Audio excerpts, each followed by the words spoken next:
Hello guys, ETHW has been airdropped and I got my coins on metamask. If you are on Binance, you must have 0.1 ETH on your Binance account. Then the Binance will send you automatically coins in your account. But if you are in metamask, you may need to add the network. Go to networks, add a network, then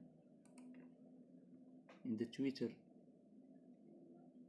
copy and paste the network informations.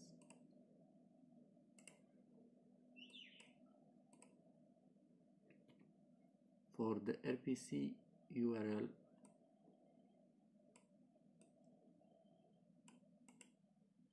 you must add HTTPS in the beginning of the link.